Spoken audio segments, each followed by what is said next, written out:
What's going on, everybody? Welcome to another edition of CxW, the Comics and Wrestling Collaboration Podcast. Jeff here along with Bree and Chris, talking about everything going on in the world of wrestling, comics, and pop culture. What's going on, guys? What's up? Yo, Chris made a Wendy's run. I gotta see if you real. What'd you get?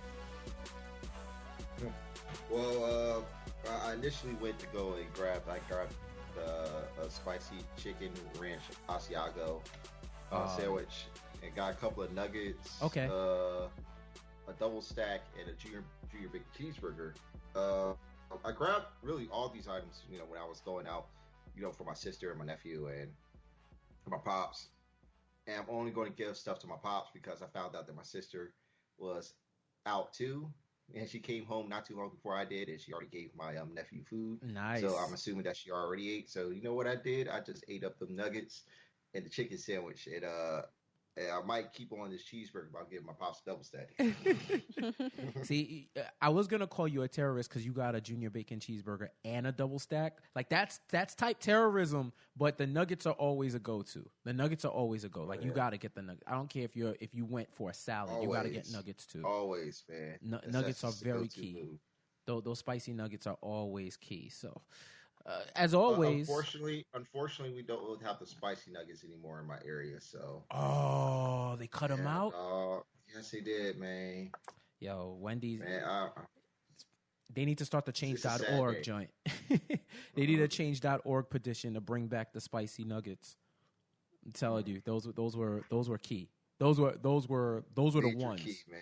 Those are the ones right there. Bree, do you dabble in Wendy's at all? Oh yeah, like Wendy's salads are everything. Especially when they have like the rotating ones for the season. Like this season, I think they have like a strawberry mango chicken salad. Oh wow! I have to try that out. So that I'm sounds always good. here for Wendy's. That sounds good. Yeah, they take their time. I feel like whoever makes the salads takes pride in it. Like they're like, yo, we gonna have the slamming this salad and all the fast food history and shit. But yeah, that strawberry mango, that sounds very like Mediterranean, healthy, like sell at Whole Foods for $15 type situation. It sounds good though. Oh damn, man! I forgot that the Carmichael's show came back today. Oh yeah, Carmichael's are back, season 3. They doing their thing. You gotta get your DVRs, your auras, your DVRs handy. I gotta catch that. I gotta catch that joint too. I was reminded the same way you were. I was like, oh shit, let me turn my joint on because they're doing their thing over there. So, but yeah, a lot of stuff going on. We jump right into what's going on in the news. First off, I understand why these companies, they continue to do these social media campaigns not knowing they're going to get trolled. And the results are usually hilarious, but in this case, it's morbidly hilarious. So this company, Walker Crisps, it's a British snack company. They started a hashtag Walker's Wave campaign for people to win tickets to the Champions League final. And they wanted people to attach pictures of, I believe, heroes or people they admire to that hashtag so that they could use it in commercials. Of course, what do you think happened? Everybody trolls it and starts sending pictures of the worst possible people you could ever imagine. You think that people on their social media side would be checking stuff and ensuring that nothing fell through the cracks in order for them to be in a precarious position, but no, for our entertainment, Chris Benoit got through. And not one commercial, two online videos. So the host Gary Lineker, he had a picture frame with Chris Benoit, and it was the mugshot that they were showing, or his headshot that they were showing all throughout that situation that they used. And he looks at it and he's like, "Oh, nice selfie," like trying to be sarcastic. Little did he know he's showing the headshot of a triple murderer, if you count himself, mass murderer.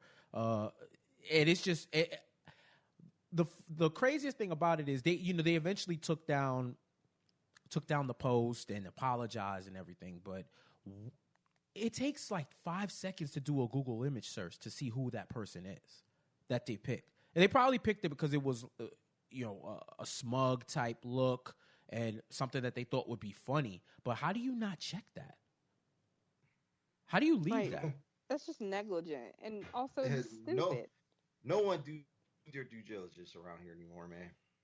I mean, that's all I can really kind of say about that. Like, bro, Chris Benoit. They were probably sending OJ. They probably sent OJ. They probably sent the son of Sam. They probably sent everybody, and no one checked it. They just let it rock. And they could have sent out Lex Steele, man. No they probably did. It was the epitome of a troll, I guess, going right in this case, because you would think they're not going to put anybody crazy, but they actually did. But they apologized. They took the video down. The video was crazy. It's basically a commercial. But Chris Benoit's face is throughout the whole thing on a picture, and he's like, send selfies like this to win the Champions League tickets.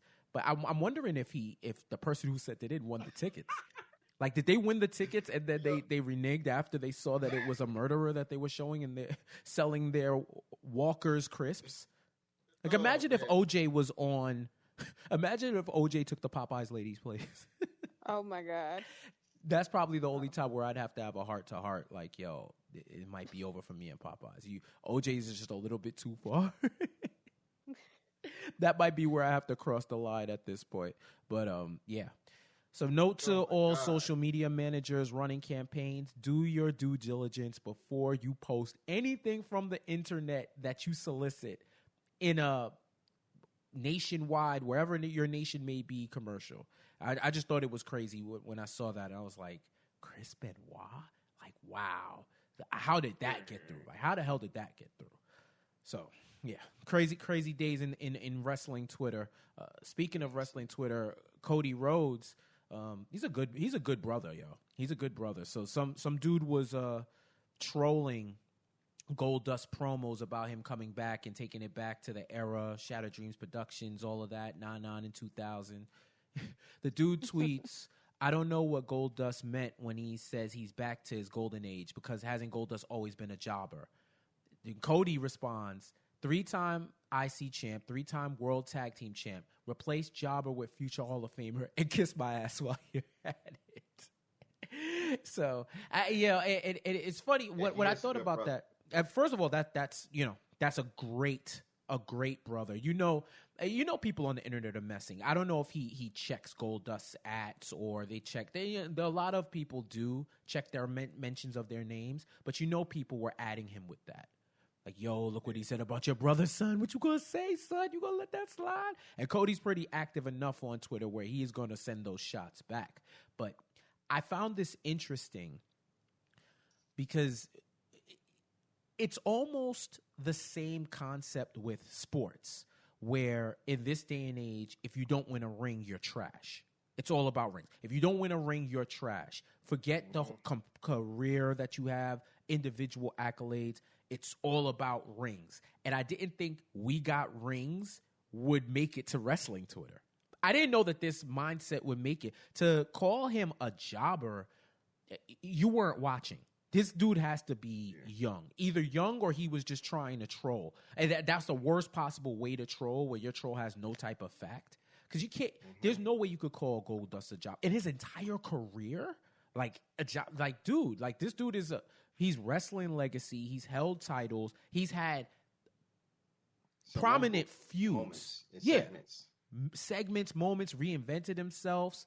Like, not even on some cape and shit, but it's just, how do you consider him a jobber? And we're not even including his career before Goldust. It's Dustin Rhodes in WCW. Like, was already made.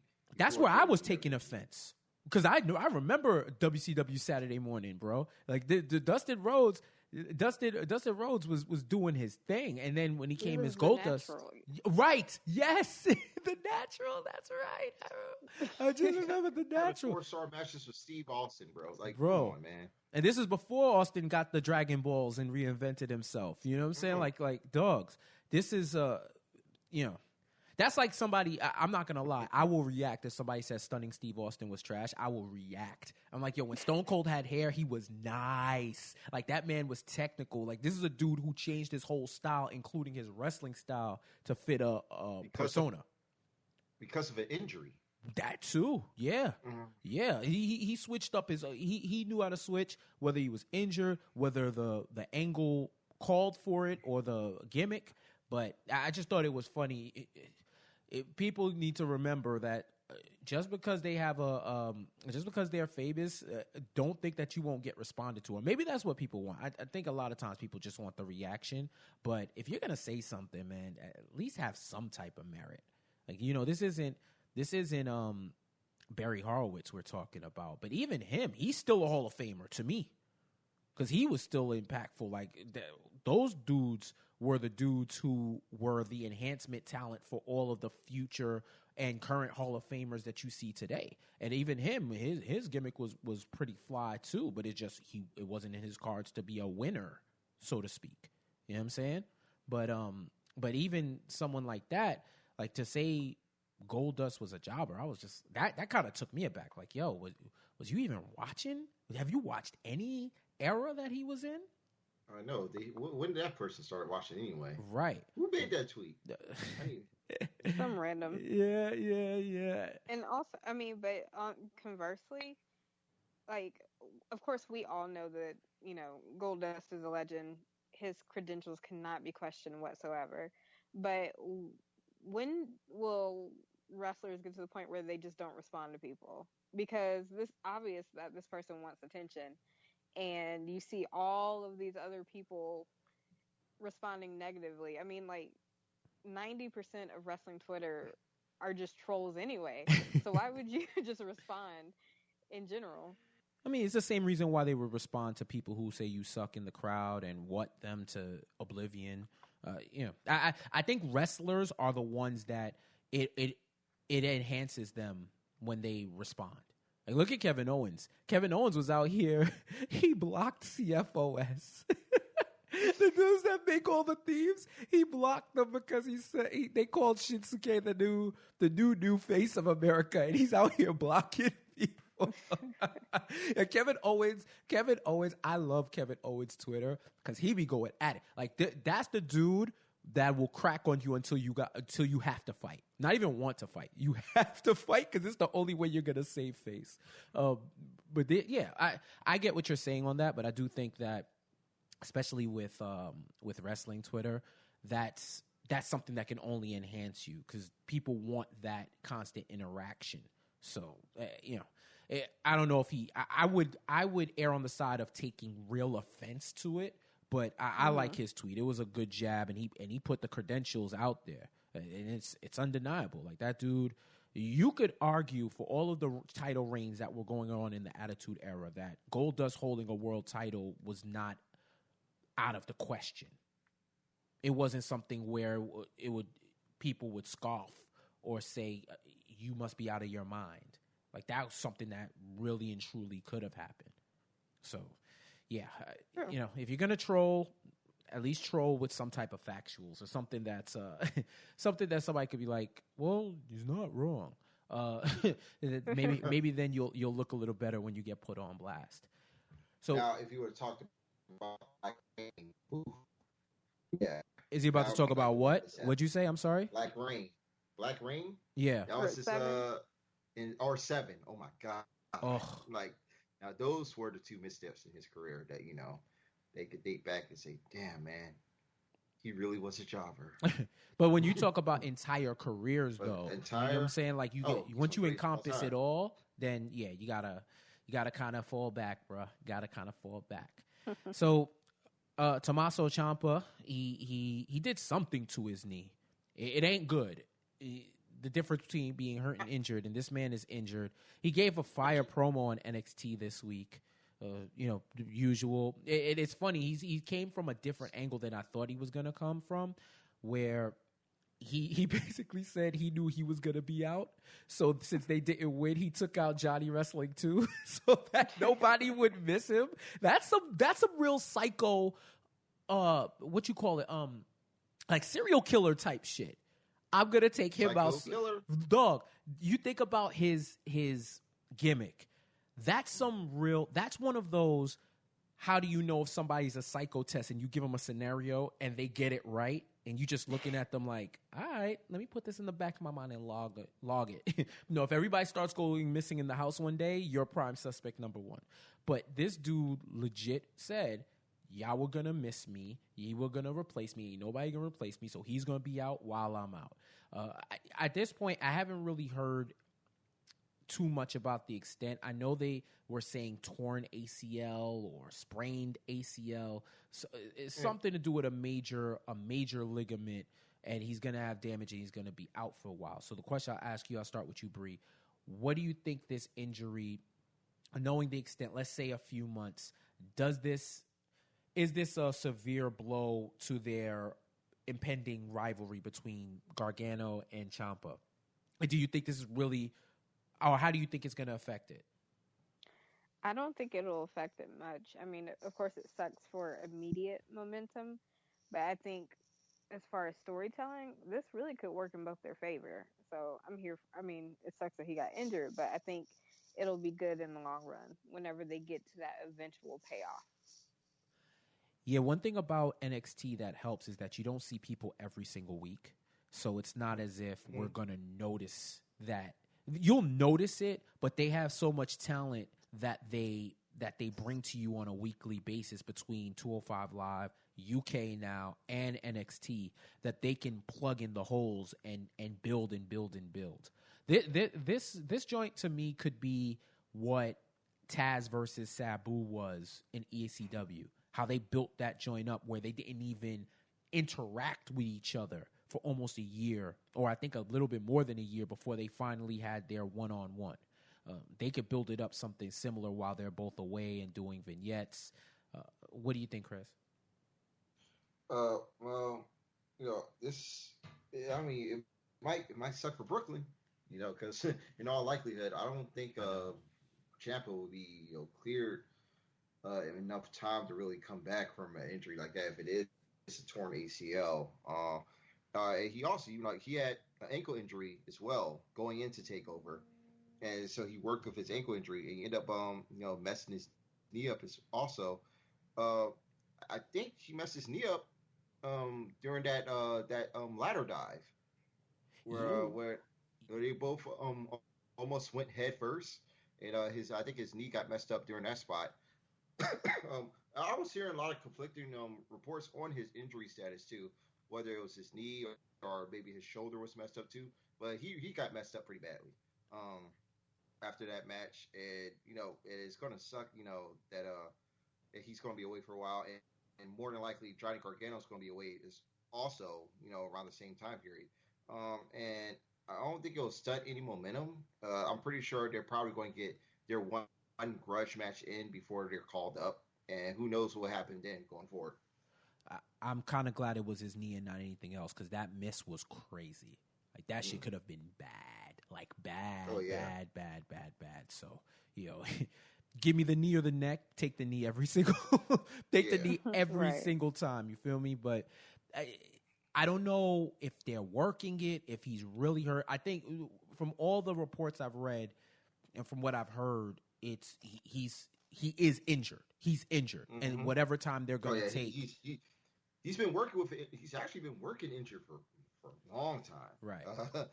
On and off, and so now I guess this is just his body just gave out the wear and tear, and doing a big physical match like that in the ladder match, and in that super ankle afterwards, it just have to, once the adrenaline wore off, his body just gave in. And if anybody, one thing with injuries, when one part of your body hurts, the rest of your body tries to compensate for that. So I'm not surprised that he may have injured something else. So his ankles hurt, so the rest of his leg is going to work harder and can overexert itself and put itself in a position. Not to mention jumping off ladders ain't the best thing for your legs when you're already injured. I think he'll bounce back. It's something to look forward to. It just shows the dearth of talent that NXT has, where they could be off the board and be feuding and we can still have enough to hold us over until they are both ready to come back and pick the feud up where it left off. So we'll be keeping our eyes open for that and letting you all know what we hear when we hear it. Chris, what's going on with the Super Juniors? Well, it's been great. The Super Juniors final for the A block is already wrapped up. Will Ospreay won the A block just not too long ago, this past morning. Which was a very good show in Osaka. Him and Hiromu Takahashi were actually the last two guys, in a way, call it like a semi, because in the A block there were five guys that all had 8 points, and they were tied for first. It was Dragon Lee, Taichi, Ricochet, Will Ospreay, and Takahashi. Taichi lost to Jushin Liger in the opening Junior Leagues match. And Liger, this is going to be his very last Best of the Super Juniors. At 53 years old, he lost all of his matches this year, except for the last match against Taichi, keeping Taichi out the final. It was a very heated match. Taichi, he's not really the best worker around, but he has a great heel stick with him and Kanemaru, El Desperado, Suzuki-gun. They beat the hell out of Liger early in the match. They kicked the shit out of the referee too. They were beating the fuck out of both the Liger and the referee throughout the match until Taguchi and Kushida came out to even the odds. And Liger ended up, getting the big Shote, Liger Bomb, Brainbuster combo for the win. His final Super Juniors match, and the last one in turns out a victory, and he went out in style. And this is it, man. I believe this is it for Jushin Liger. As far as his in-ring career goes, who knows? But whenever a wrestler who's like been, especially in Japan, when it's their final year in a highly acclaimed tournament, in a tournament that they essentially were integral part of, where like Hiroyoshi Tensan and Manabu Nakaishi in the G1, with Liger, like it's already like the signs are near. It's almost time for him, to call it a career, and it's pretty crazy. Yeah, he got a good chance to tour. He did the NXT in Brooklyn 2 years ago. Oh yeah, yeah, he did that versus Prince Pretty.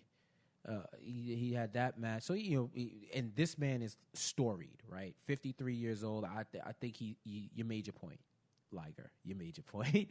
Like you're good. I'm very good with what he's done, and it's been a pleasure to watch him. And he's still, the fact that he could still go, like certain people like him, the Jerichos of the world, they're still doing their thing at an advanced age. It's off the hook. It's off the hook to watch. So, as always, y'all catch those Best of the Super Juniors and all the other New Japan wrestling going on. There's more I definitely have to talk about with this tournament too. What's up? Also, of course, like I said, Will Ospreay, he's going to back-to-back finals, and he's the first foreigner to do that since Finn Balor, which is a pretty big deal. And so he's going to his second straight final. And tomorrow, or should I say tomorrow, or later this evening, or later this morning, depending on your time frame, right? It's the B block finals. B block. This block, this block is this is fucking stupid. Okay, so every participant in the B block have a 3-3 record. They all have 6 points, all of them. And now there's like 8, I don't know how many scenarios, but it is. I figured it out. Like someone created a spreadsheet, who be able to advance into the final depending on the scenarios and who end up winning their matches. And it's like 15, 16 different scenarios on. Including tiebreakers and all of that, right? Yes, including tiebreakers. It is. I'm like, oh my god, like it's insane. So I mean, the matches though, the matches are right now It's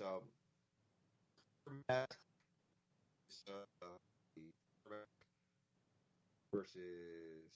I think he's facing Taguchi. I think he's facing Ryusuke Taguchi. Who's this? Tiger Mask? No. Tiger Mask is facing Bushi. Tiger Mask is facing Bushi. Okay.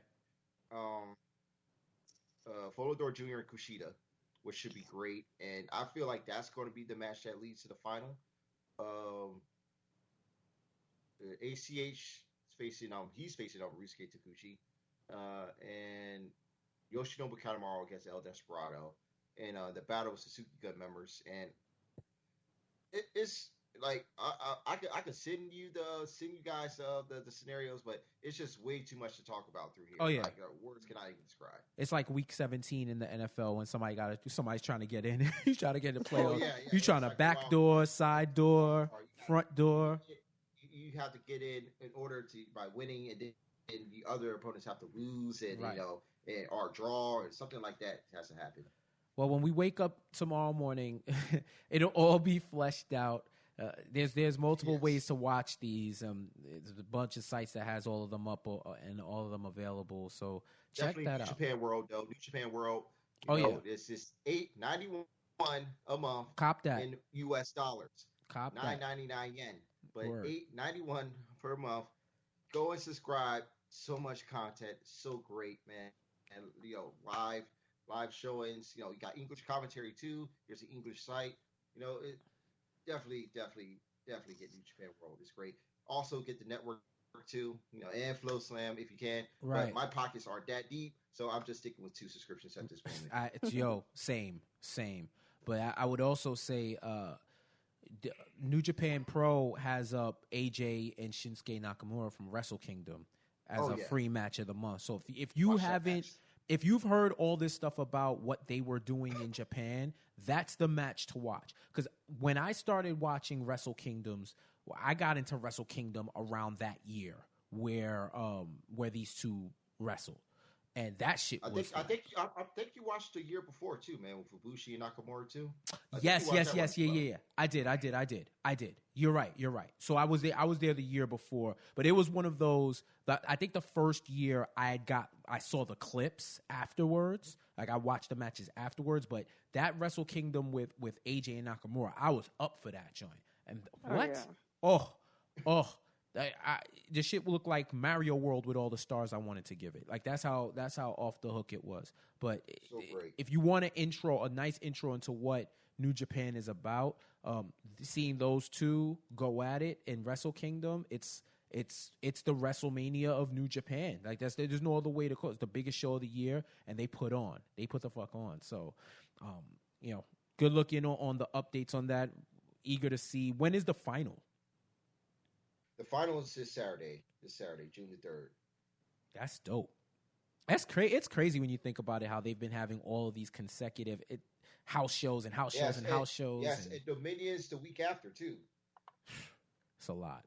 It's a lot of wrestling going on around these parts. Big shows in 2 weeks for New Japan. But, WWE, they have their big show this week and in 2 weeks with Money in the Bank. And the segue with Styles and Nakamura, oh, man, I really hope they do not push this match way too early because that's what it feels like it's going.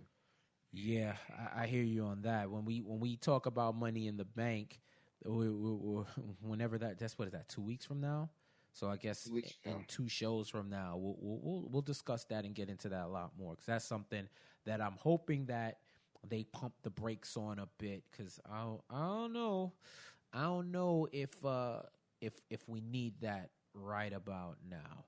So again, getting into some of the stuff that went on TV, Usos and New Day, that segment, the tag division on SmackDown, it got lit in a hurry. Even if you thought there may be some depletion there, the New Day coming back, it's funny. I thought of them. It was out of sight, out of mind, even seeing them on Talking Smack, but actually seeing them back in the ring on SmackDown, making their debut yesterday. And that interaction with the Usos, I'm here for everything. I'm here for everything about that feud. Like these dudes Awesome. look like they look like they're having a lot of fun. What other tag team are you going to get to make Booty Warrior references from the Boondocks? Right. Oh, Bruh. I cried. That penitentiary line, and when he did that, like, it's funny because I laughed subconsciously, like I laughed, but I could not remember where it was from, but I knew that shit was from somewhere that I had seen, and it was like in the back of my mind, but I was crying. And then when I saw people saying it, I was like, hell yeah, that's what it was. Then I watched the clip and I lost it. Like these dudes, I think it was Jay. He broke Jay with that shit.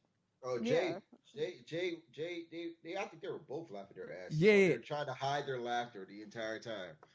When he stared at him and he started saying it, they had the camera on him and then they went back. They were like. Yeah, like you could tell, and those are, to me, are the best feuds when people actually fuck with each other, and they're in there, and it's all natural. If you watch any of the WWE videos or even Up Down Down, like you can see like these are people who actually fuck with each other like that. So this is gonna be good. And shout out to the Usos too, man. For I guess you could say it's reinventing themselves and really developing this heel gimmick into something that's real. Like it's real. It doesn't feel contrived. It doesn't feel conjured into something that we should hate. It's just them being fan favorites. That's really what it is. Not even no anti-hero shit. I don't care what you think. It's just them cranked 10 times 10,000. Right. Know? A sensationalized version of the Usos. And their mic work is dope too. I like the Styles and Jada back and forth trading. Call back and forth. 1-2 punch combos. It's so good. Yeah, it's good. It's good. And the thing is with them, they don't even have to really wrestle like that until SummerSlam. They could just keep it up. Maybe they'll have a match at Money in the Bank. I think they are going to have a match at Money in the Bank. They'll have a match at Money in the Bank. I say they should have a match and then run it back. They're going to feud, like, it's 3 against 2. And, there's like 3 different combinations of New Day teams. So they're going to feud all throughout the summer. Probably the titles back and forth. It does make, the tag division, there's intrigue now because about this, now you have, it's going to lead to my next topic in a bit. Now you have a tag team that can really be true equals to the Usos on SmackDown Live, and the New Day, and not just equals, but they're megastars. They were like one of the top drawing acts on Raw for like half of the year until they moved to SmackDown. Now the New Day, they're big. They're super popular. They're great workers, and they're going to have some fun matches with the Usos. It's going to elevate the Usos in the process too, making them an even bigger, stronger heel tag team as well. But unfortunately, it will leave now mix. It helps them out, especially interacting with both the New Day and the Usos. But American Alpha, right? My God, man, like, what the fuck happened to those two? Like, and I really feel like that this is a good opportunity to just turn Chad Gable and Jason Jordan heel. Why not? They need to be reinvented now. Like, it worked for the Usos. It worked for Breezango. It's going to work for New Day here on SmackDown since they're in a new brand. And, they have new people to work with. So their material is going to be fresher, too. And they've been away for almost 2 months now. So, it's all good in that favor. But we need to get the gears rolling for American Alpha because right now, their run in the main rosters, it's been a botch. It's been a bust.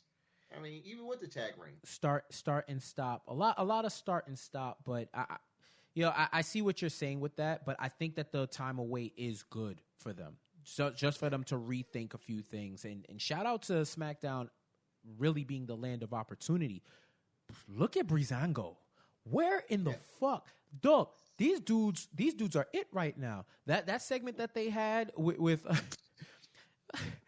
Fandango spraying the cologne on him, and he starts tasting it. He's like, "Yo, it's cologne." As soon as he said that, I said, "Oh shit, is that who you're facing next?" You know what I mean? Like it's just so smart. Look at the colognes. Look at them now. Like they're legitimate. They stopped scamming timeshares. I appreciate that. No more scamming of the timeshares. And now they're just a rugged tag. Everybody has a purpose in the tag division. So with American Alpha being gone, I think it's an opportunity for them to come back on some different level. Like, you could still be yourselves, but just a different purpose. I don't think it's going to hurt as much. Even the Ascension has, a purpose in a way. They're jobbers, but they're like the violent jobbers. That they could destroy you at any time, but they're always going to lose. Right. But they're still solid. Like, everybody has their position. Everybody has their place. Right. Shit. Speaking of violence, this setup for the women's Money in the Bank. Listen, I don't know. I don't know if they could have done it any better. Like, it leaked out. We talked about it last week, but just the way that match went on. Well, the match didn't even start. First of all, they went more extreme than Extreme Rules. It was a demolition derby, but it was great. I like the angle itself.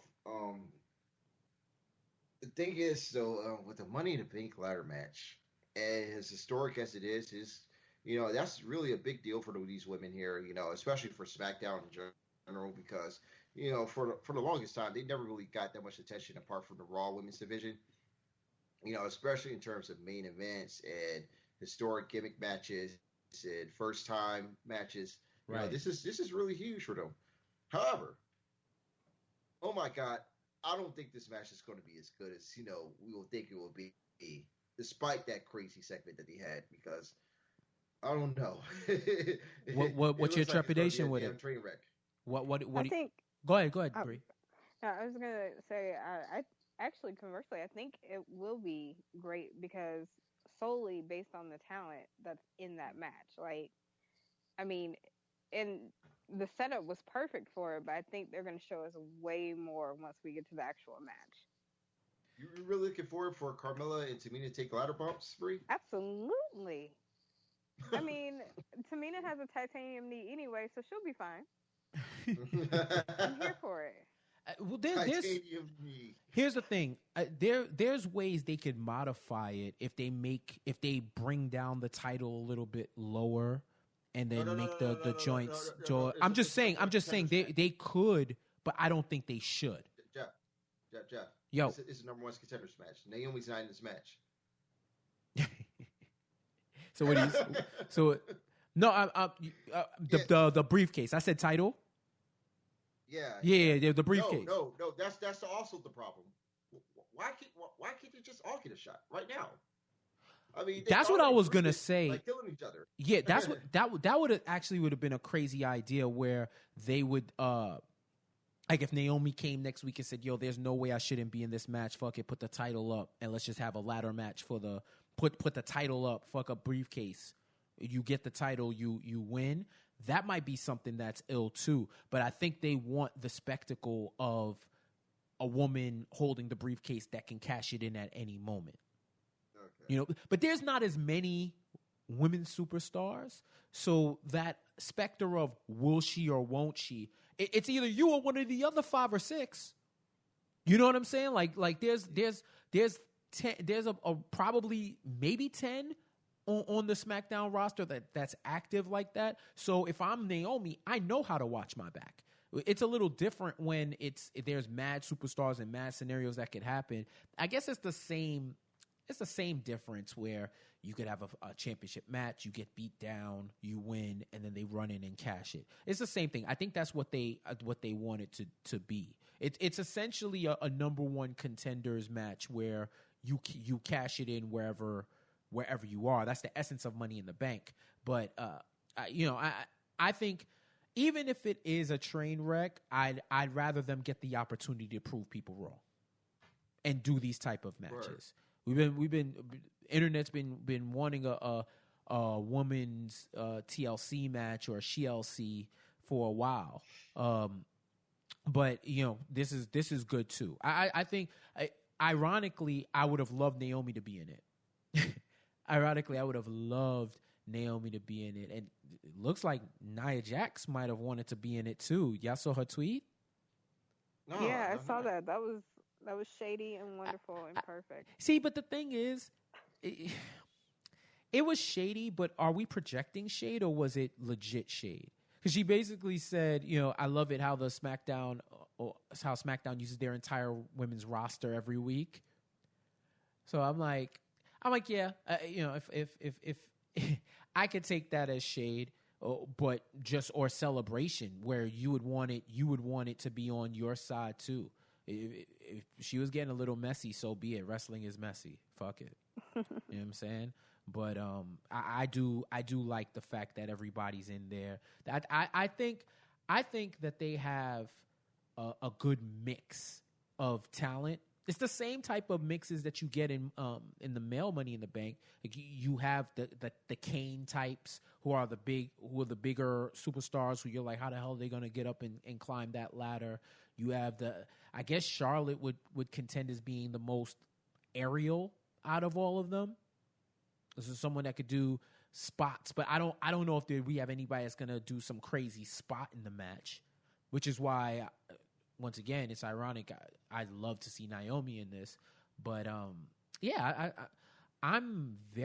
looking forward to it. It's something different, which is something you can only ask for. So yeah, I'm looking forward to it for sure. Word. It's gonna be. I think it's gonna be real good. I feel like it's gonna be all right. It's gonna be good for her. It's just like I feel like it's just so much room for error too. Mm-hmm. But that's just gimmick matches, period. Especially ladder matches. Exactly. And I really would love Naomi to be in the match though, because she's with her and Charlotte. They're two of the most athletic women on the main roster, and it would be dope to see Naomi try to pull off some moonsaults off the ladder and whatnot. Right. Yeah. She would be crazy, but we'll see. We'll see. I have high hopes for the match, and hopefully it'll lead to crazier matches with the women wrestlers or the female superstars in the future. All right. Before we get to our main event and the Extreme Rules pay-per-view predictions, let's get into what's going on in the world of comics and pop culture, because there's a lot going on. As I always say, every time we record this show, the day after, it seems like that's where the news dump happens, and I'm like, why didn't you come out when we were recording? What in the hell? So we're playing a little bit of catch up and talking about some more recent things. Get your quick thoughts. First off, Gina Prince Bythewood. She directed the pilot for Cloak and Dagger, the Shots Fired series on Fox with Sanaa Lathan. She directed that, and she also directed Beyond the Lights, which was one of the most underrated movies I've ever seen in my life. That movie was real good, and marketing failed it for the most part. But have y'all ever seen Beyond the Lights? No, I haven't. Yeah, you should. I think you would like it. They marketed it like it was like an average teeny bopper type movie, like one of those, in the vein of what's this shit called, Twilight, like that type of heavy teen young adult drama. But it was real good. Like it surprised me. Like I saw it on the Humble and I was like, oh, this is real good. She's been tapped to direct the spinoff for Silver Sable and Black Cat. So that movie that Sony is making in the Spider-Man Marvel universe that might not have Spider-Man, she's going to be directing it. So it's good to see more women directors getting opportunities in this genre. Black women getting director opportunities in this genre. She's directed some cool stuff. I'm eager to see the Cloak and Dagger joint. That hasn't dropped yet. It's coming on Freeform. But Shots Fired has been good. I've been able to I got to catch up on it. But from what I've seen so far, that show is like it's a series, a short series, limited series event or whatever they're calling it. But it's real good. So she's done some dope stuff. She's also rewriting the script as well. So this is all her. Who knows when the movie's gonna come out? But yay, dope shit. Salute. Cool. So that's good. Did you hear about New Mutants? So Yes. Fox is. It's funny that because that was just right after I finished watching Logan. this past weekend. Oh, okay. First time. Did you like it? It's like right on time. Yeah. You liked it? Oh, That was good. I thought it was pretty good. Yeah, the best one out of the Wolverine films by far. Easily. Far and away. Yeah, I enjoyed it too. So now Fox is taking different directions. They want to do stuff different from what they've been doing before. Take that how you want it. So this new Mutants series, or the first New Mutants film, it's scheduled to release in spring of 2018, and it's supposed to be different from the normal comic book movie, which is that's the new buzzword now with the movies that are coming out. This is different than what you're used to. So this movie is supposed to contain. It doesn't have supervillains, costumes, and the director, Josh Boone, says, we're making a full-fledged horror movie set in the X-Men universe. So when I first heard this, I was like, you're doing X-Men horror. X-Men horror. Like, ugh. I mean, I guess, here's a synopsis. Held in a secret facility against their will, 5 new mutants have to battle the dangers of their powers as well as the sins of their past. They aren't out to save the world, they're just trying to save themselves.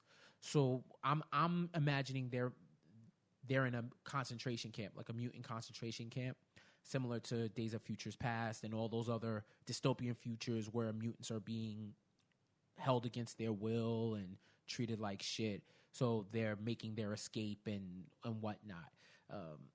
I think it's something different. I would have to see it or see a little bit more of it, but I would just hope it for everybody who's taking on the comic book genre. I don't think you have to force it upon people that you're trying to do something different. Just do it. You know what I'm saying? Like, yo, we're taking a different approach. We're not going to be fighting anybody's wars or taking down a big bad. We're going to have them in this dire situation and see how they can figure out. Because that is a part of the X-Men universe that you rarely see traveled, is what happens when this happens.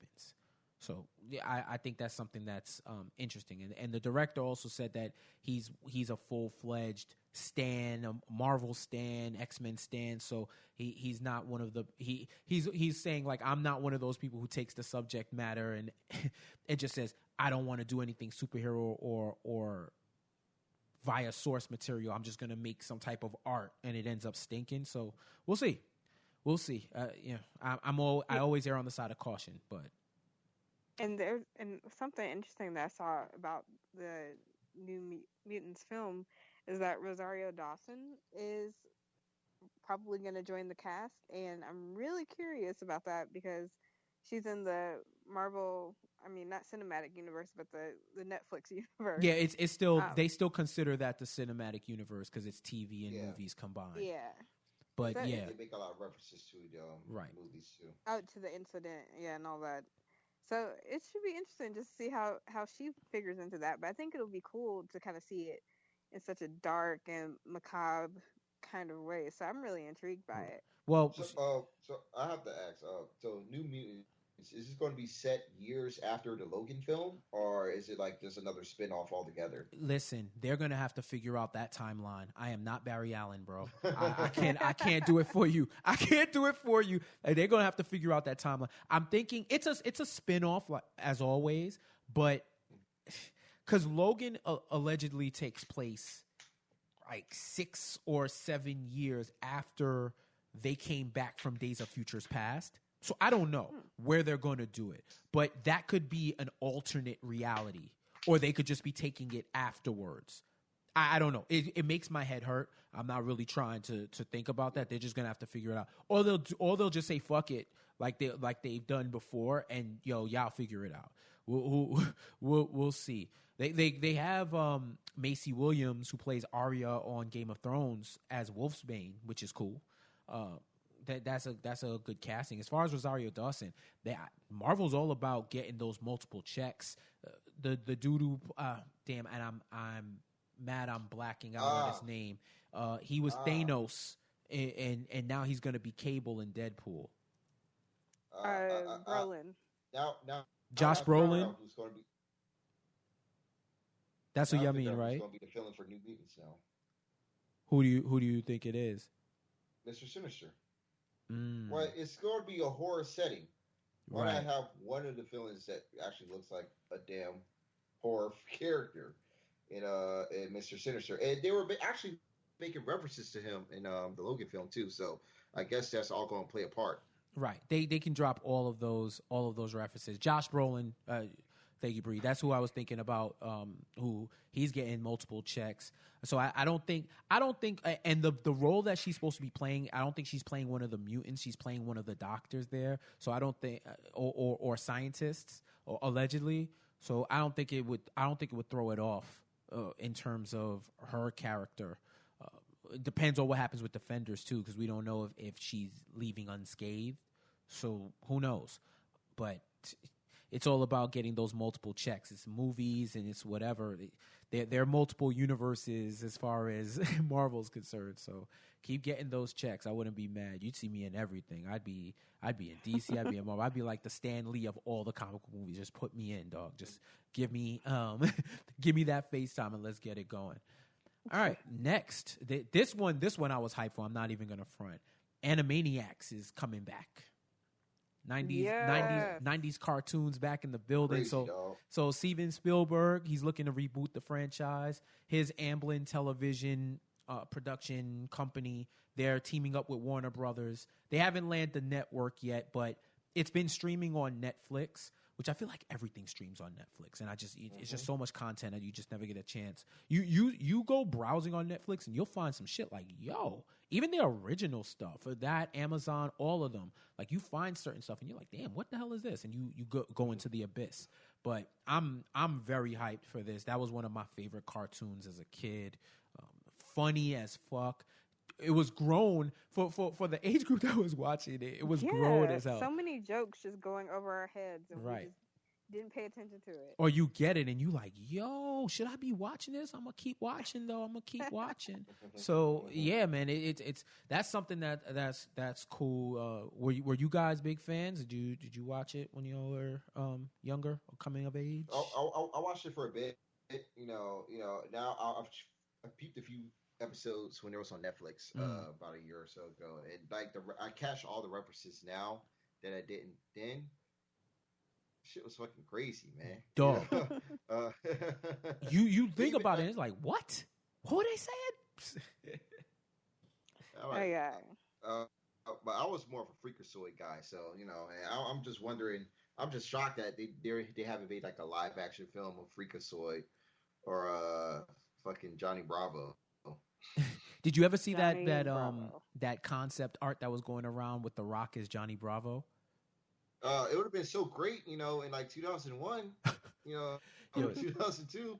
I don't know if Johnny Bravo got fans out here anymore. You got goddamn you can have Zac Efron do that now, or fucking Zach Galifianakis. Bravo, So, boys, yeah, you could get anyone to do that, to be honest. But I don't know how much of a buzz Bravo got in these streets anymore. Not anymore. Right. Freakazoid can still tear it up.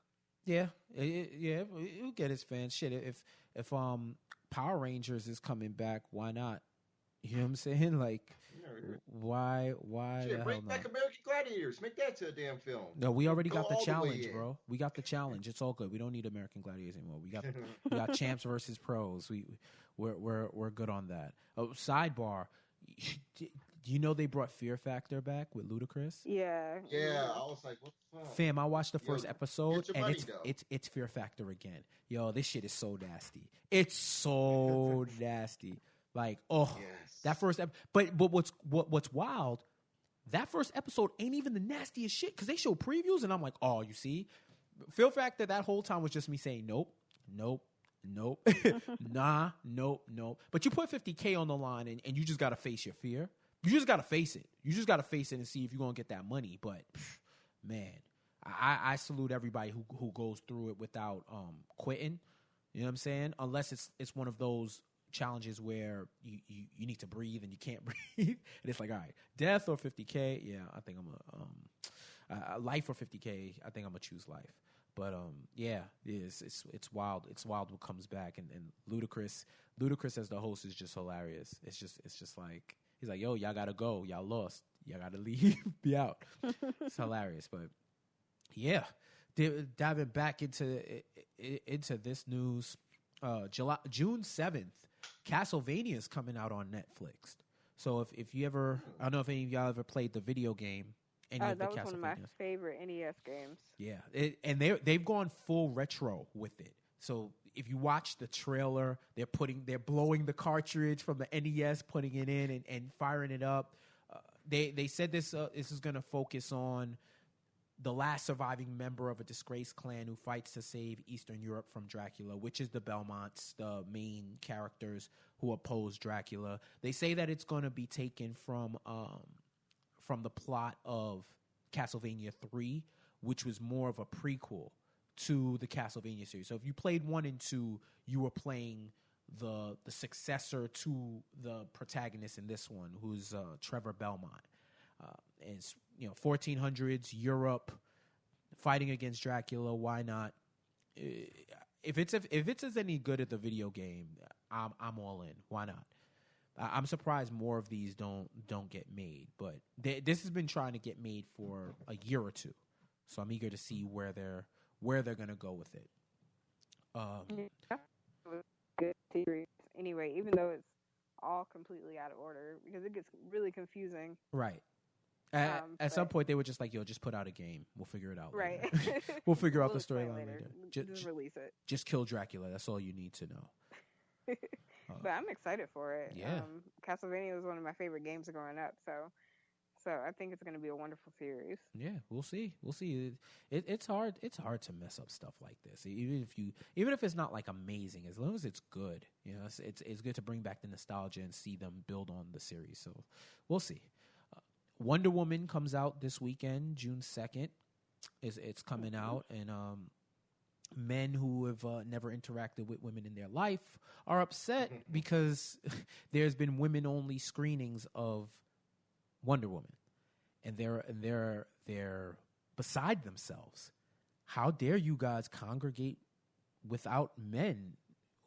Who the hell do you think you are? It's not. If this was a baking contest, maybe.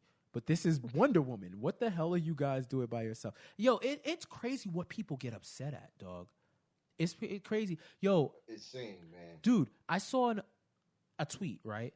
A dude says, "This is just bad business. How many women normally pay for their own movie ticket? How many attend comic book movies without their boyfriend/husband?"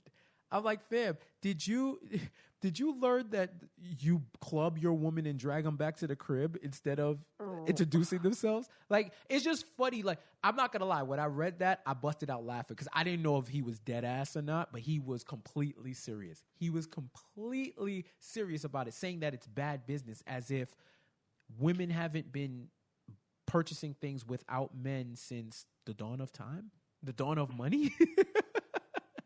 Has this guy ever been to a Comic-Con in his life, man? Right. He thinks that all the women are there against their will. that they've been dragged there by men seeking for them to be cool. They just it's so asinine where the buying and spending power of marginalized groups is so understated, even by the people creating the content, that they just, they err on the side of caution. But sometimes you gotta. It's not like this is a random character. This is Wonder Woman, the most iconic female superhero ever. Like, you think that this isn't gonna sell out? Shit, you have like all black showings of Black Panther or something to that effect. Although I'd be a little hesitant because somebody will call the cops, and then you know how that ends up. But yeah, so yeah, it's just funny watching dude bros cry in their own tears and Cheetos about stuff like this. But despite all of the talk of marketing and all the issues surrounding it, it's been getting great reviews. It's been getting great reviews all around. Consistent reviews. You could tell where the reviewers have the same complaints they have about every single comic book movie that ever comes out, or you could just disregard it. But overall, in the crux of the entire movie, it seems like it's good. I'm excited to see it. I'm excited to go check it out. What about y'all? Me too. Yep, same here. I'm definitely gonna go I'm see it. debating. I'm debating on whether to go this weekend or wait for my girlfriend's birthday next weekend to go watch. Going to discuss that with her. She's not really that crazy for comic book movies, but she'll go and watch them with me. Right. Well, that's always good. This is meet you halfway. That's what it's about. That's what it's about. But it's I think it's gonna be a good time. It's good for DC. I'm openly rooting for WB and DC to do the thing and up the level so that everybody has to come correct and no more wrestling. We get competition. That's how it is. I want everybody to be able to smash out because in the end, we're the ones who win. Yeah, and plus I need my dark side, man. Oh yeah. Yeah, soon. Somewhere soon. Maybe in Justice League. Who knows? I don't know who the villain is, but they have a bunch. They have a bunch to select from. So we'll see where they go with that. All right, let's get to the main event. WWE Extreme Rules this Sunday for $9.99 on the WWE Network, as always. And looking at the card, at first I was like, "Oh, this thing is gonna stink," but not for nothing. This is an all right card. This card is pretty solid. It looks like an NXT card, lowest of keys, because it's just championship matches. And can I say I like the trend that they're going with that, where these smaller pay-per-views, you have just put all the titles on the line, maybe a grudge match, and the main event, whatever it is. Like you don't need to do too much. You know what I'm saying? Like you don't need it. You don't need an exorbitant amount of matches or any type of excess stipulations or gimmicks and shit like that. You can fill your block. And the fact that they have the network now, they're not really hindered by time limits and things of that nature because they buy out the arenas anyway and rent it out for as long as they need, pay whatever fees they got to pay. So, it's a lot of good matches, good storylines and stuff going on. So let's get into it and see where we think it's gonna go. First, we got the mixed tag match. Shout out to 205 Live. They're really going to be setting off the pay-per-view. So Rich Swann and Sasha Banks versus Noam Dar and Alicia Fox. One thing I wanted to discuss with you guys was it seemed like people were panicking because Sasha Banks was put with Rich Swann and then she shows up on 205 Live. Do you really think that's detrimental to her character right now? No. She's let her be a cruiserweight. Just do anything. Like just build her up. Sasha needs a boost. So I'm definitely glad that she's doing something and not just being wasted. I mean, she's not going to be in the title picture right now. They got to give her something to do. This really helps Alicia Fox more so, and the cruiserweights more so, if anything, because Sasha's presence, feuding with Alicia Fox, it gives her a pay-per-view slot. It gives even if it is the pre-show, it gives her a pay-per-view slot. And Noam Dar and Richard Swann, especially Rich Swann, he's looked even in a bigger sense, aligning himself with Sasha Banks. Hopefully this means good things for the cruiserweights down the line, and they can start integrating them more into the main roster and having them compete with like the tag teams and heavyweights from time to time. At least mix it up, and to help establish and push feuds in the future. I agree with you. I like the idea of 205 Live. Part of me wonders whether or not it should just be like how NXT and the UK are and just have it separate and they show up where they show up. I know logistically it makes sense for them to do it how they do it, the same way they've been doing Main Event and all those other things.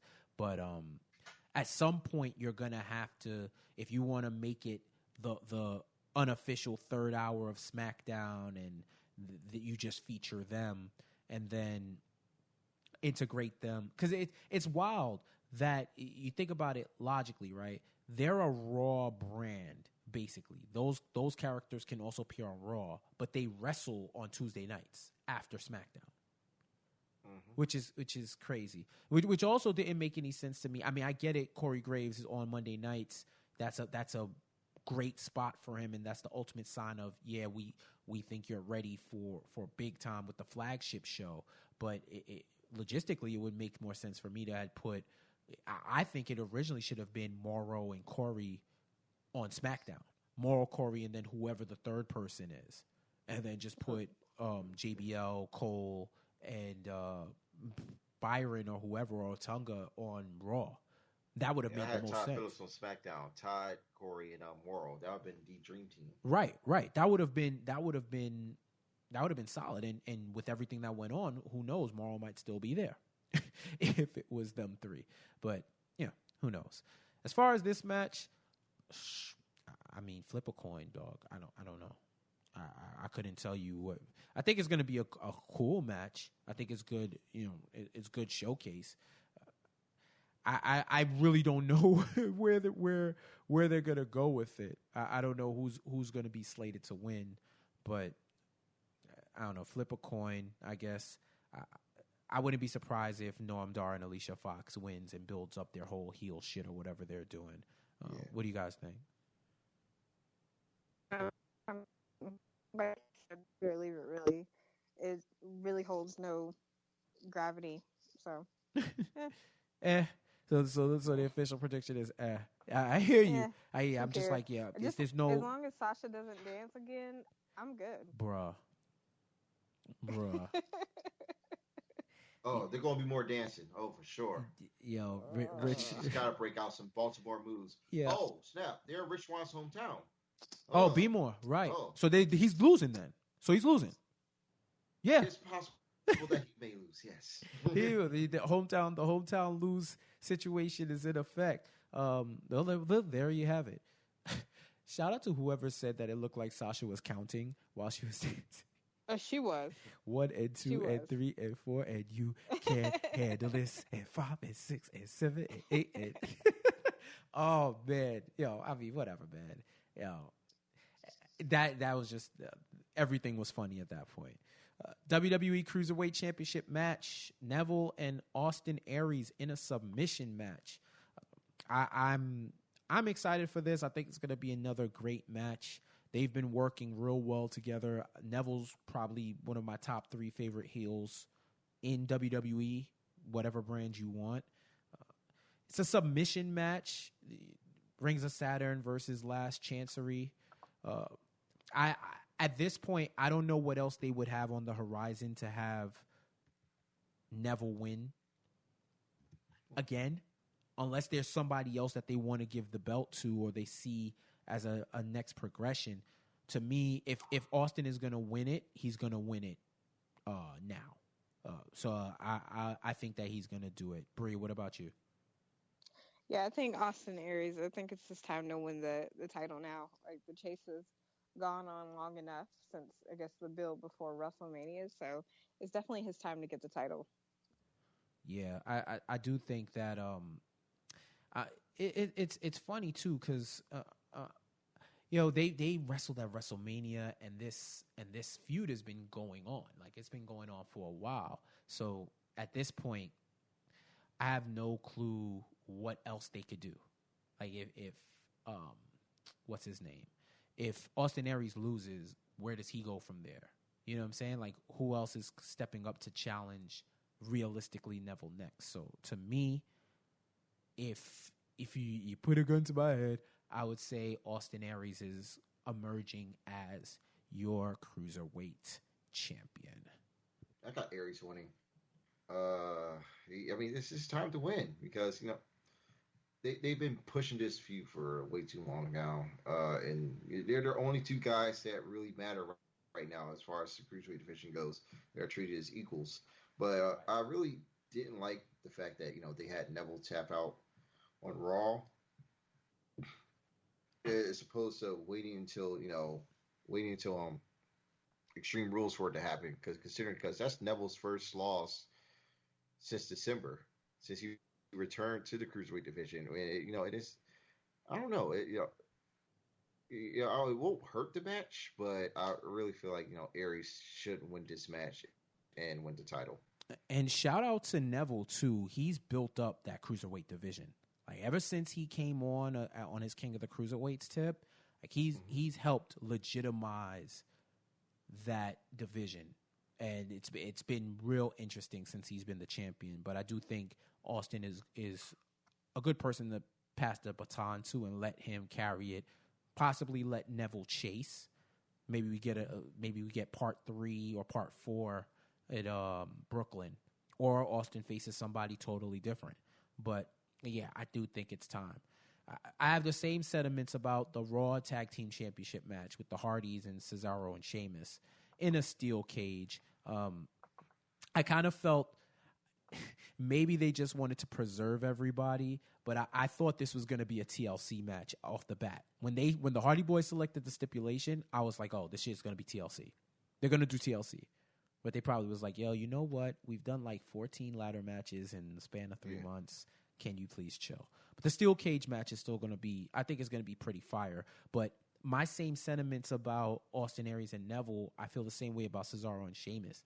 And with all this stuff that's been going on with the Broken Universe and possibly how that's going to go down, if there's any way to introduce it, it would be after them losing the titles, right? So, or starting to plant the seeds would be for them to start having their fall, quote unquote. So I don't know what they're going to be. I don't know what their plans are for Cesaro and Sheamus, but I think this would be a good time to take the belts off of them and have them chase Cesaro and Sheamus or feud with somebody completely different at this point. Because I think the Hardys proved that they don't really need the belts per se. What do you think, Chris? Well, at this point, they don't really. Well, the Revival are coming back, so they could trade off the titles right now until Dash Wilder is completely healthy. But I already feel like they're already grooming the Revival to become the next top heel tag team, and they still might have some time in doing that.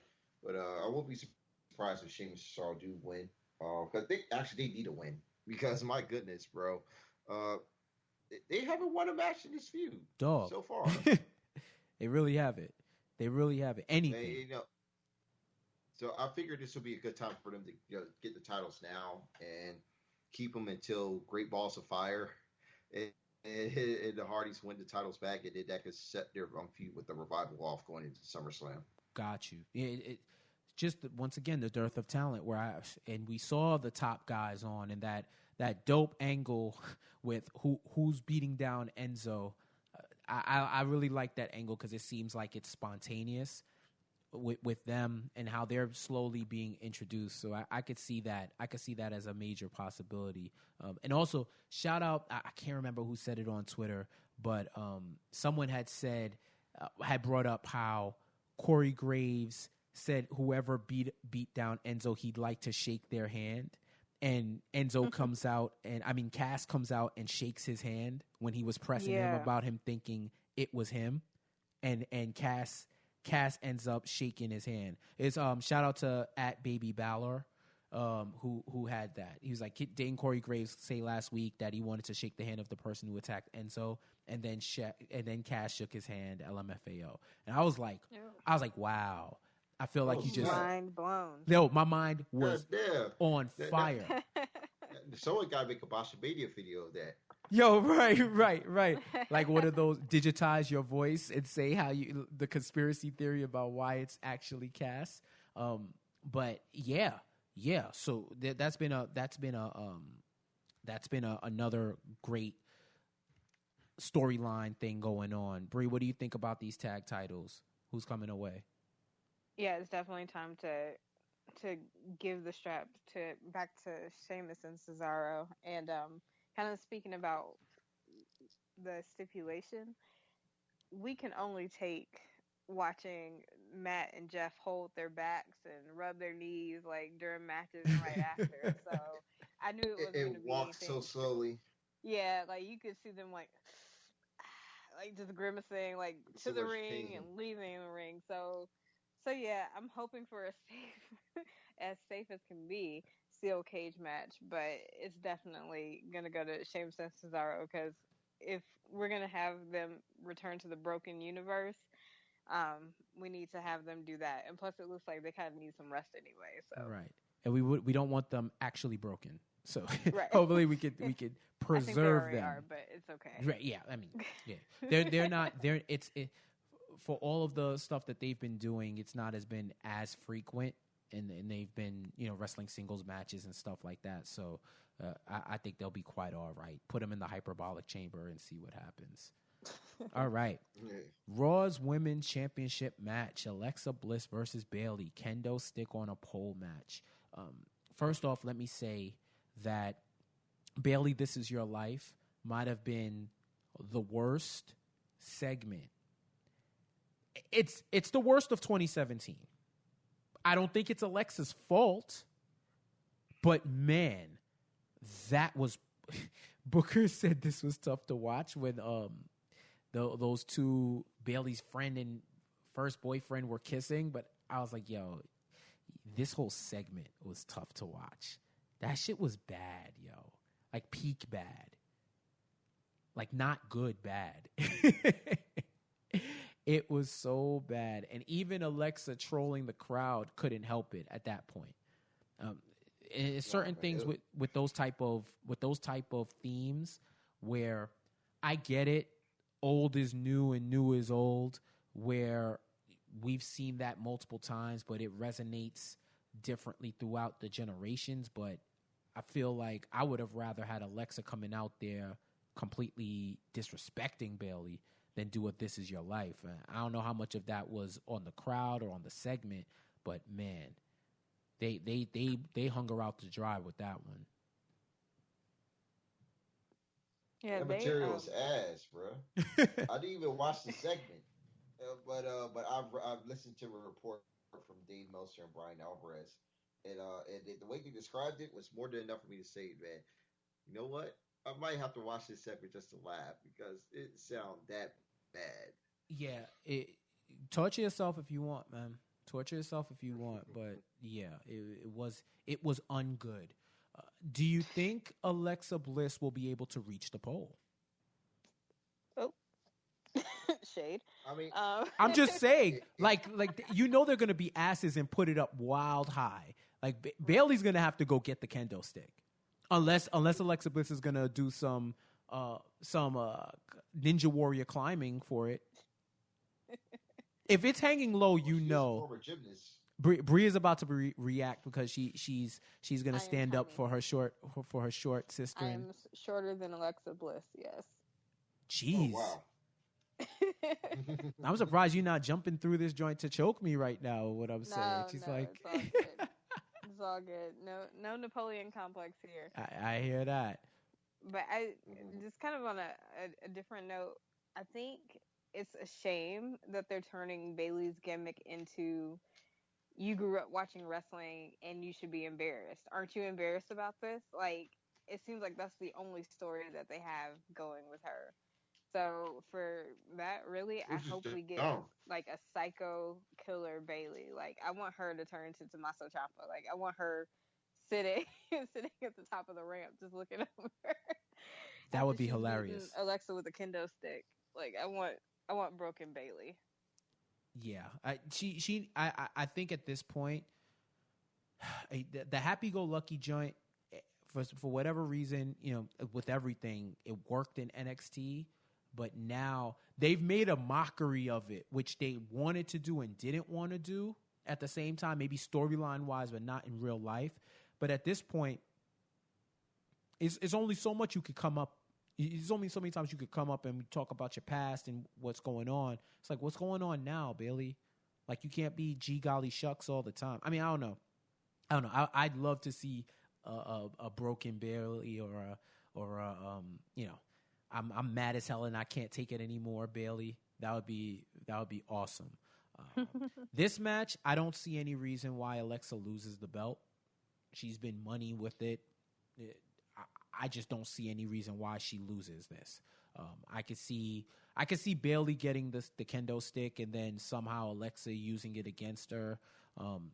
Alexa is going to have to get cracked with that kendo stick because she's been going nuts for the last month with no retribution on her side. So she needs to get. She's gonna catch a few of those kendo stick lashes, but I see her coming out on top. What about you, Brie?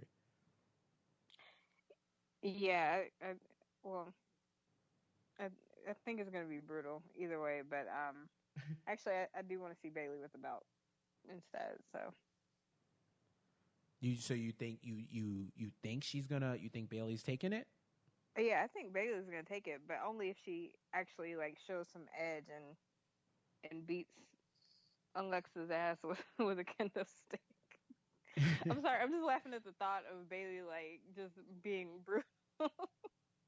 And I can't really see it, but it amuses me just thinking about it. What about you, Chris?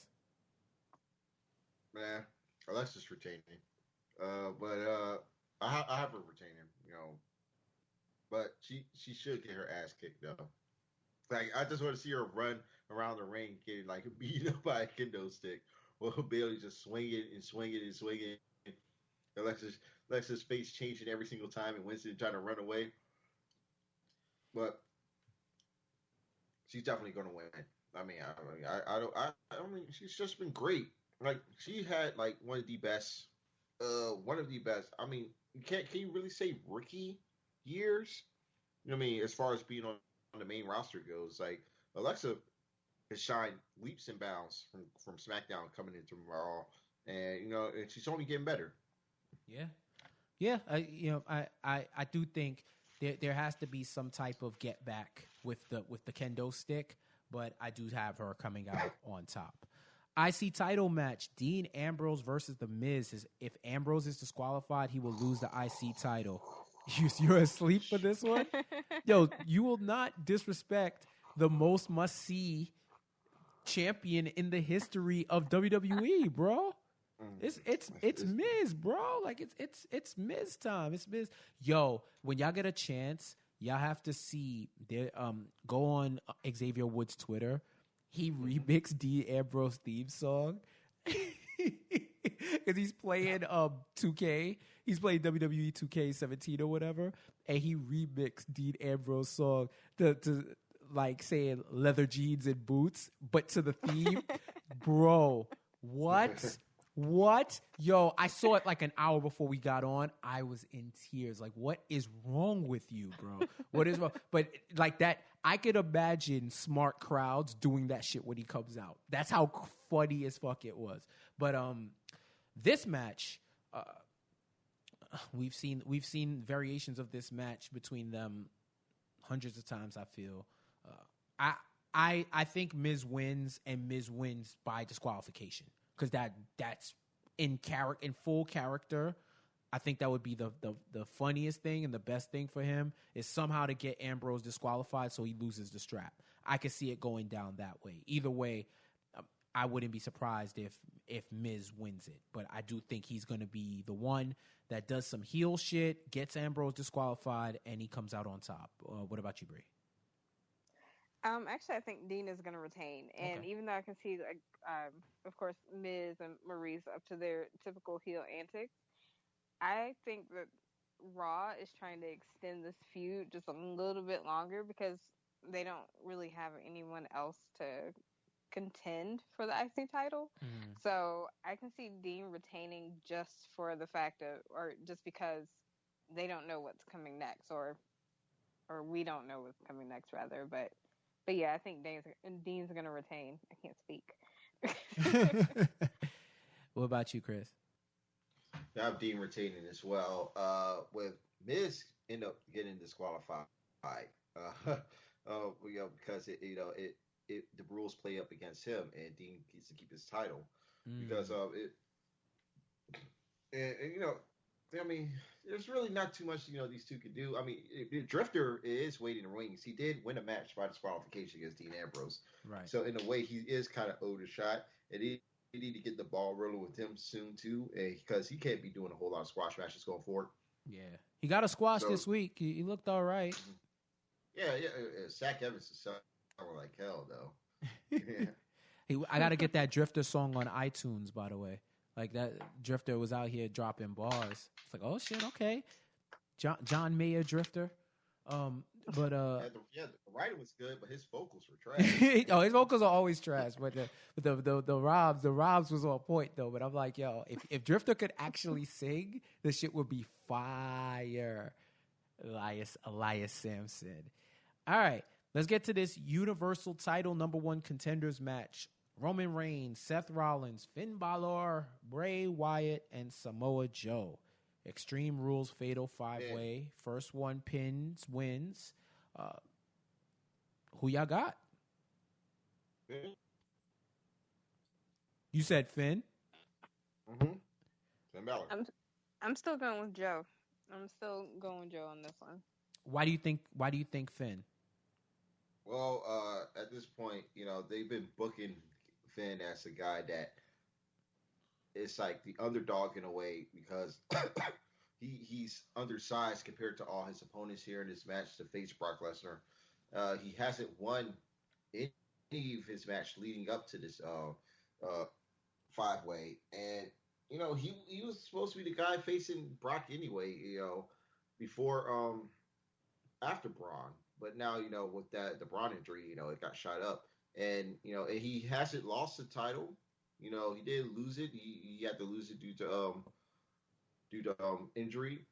It's might as well just give it a shot here. You could afford to get a one and done with Finn and Brock out the way right now, because Brock is slated to face all 5 members of this match throughout the year going into WrestleMania. So right. Finn could take a match and can win this and take a loss in July. If anything, while Brock goes against the rest of the guys going forward.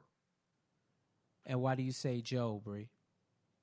Joe is the monster that we need. I mean, since Brock isn't there, Joe could just be that intimidating force that Raw needs to see. And also, everyone else can kind of split off into their own feuds. Joe is really the most logical person that I could see facing Brock at SummerSlam and it being a fresh and new match. So that's why I'm going with Joe. Yeah, I've been back and forth with this for a while. The only reason I would say Balor is for main reasons that Chris said is storyline-wise, they've built it up that he can't win because he lost his last match, that triple threat. He lost that. Joe won that. He lost to Roman Reigns. Then you had Paul come out, Paul Heyman, and put him over.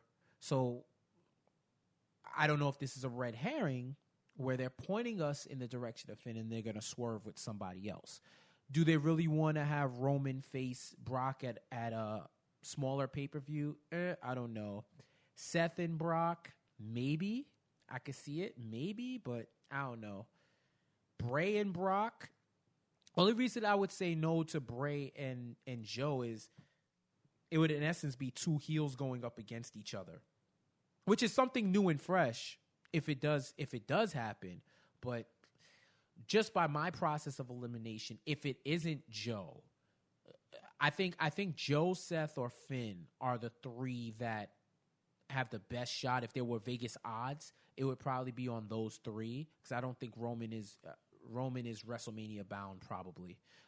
But yeah, I would say Finn. I'd say Finn goes over on this, and then however they make him lose. If he comes out he's coming out as the demon against Brock, if he does win this, there's no way that demon should get demolished. If the demon gets demolished, then they've tanked his whole shit. But who knows? Well, I'll say Finn, but I would not be surprised if Joe went over. Overall, the as I said before, the pay-per-view looks like it can be real good, some solid matches, and hopefully they show out. That fatal 5-way seems like it's going to be a dope match. There's a lot of spots I can see happening already. So I'm interested. I'm interested, more interested than I thought I was going to be, because before I pulled up the card, I was like, oh, Extreme Rules. But now I'm like, all right, you got my blood flowing a little bit. Anything else from you guys before we sign off? Trying to think. Nope. Nope. Done sending it out. They out here checking their planners, checking their notes, going through their mind. Like, I wanted to talk about this, but this ain't the right avenue. But yeah, no, that it seems like it's another CxW in the books. Extreme Rules this Sunday going down. Best of the Super Juniors and a lot more news going to be rolling down the pipe coming soon. So that does it for us. Thank you so much for listening. To subscribe to the podcast, go to nonstopculture.com/subscribe for all your subscription needs. Apple Podcasts, SoundCloud, anywhere where you get podcasts, you can get Nonstop Culture. You got a question for the marks? Ask us at info@nonstopculture.com. Now you see, Bree, you passed your shit on to me. I can't speak. At Nonstop Culture on all social media. Go to Apple Podcasts, leave us a 5-star review. Let us know what you think. We'll read it on the show. I actually got to start checking them to see if you guys have been leaving stuff. But I'll get to all of that in the next show, next week. But yeah, leave them. We'll read them. That is my story, and I'm sticking to it. So thank you once again for joining one more time. And until next time, we'll catch you later. Peace. Peace.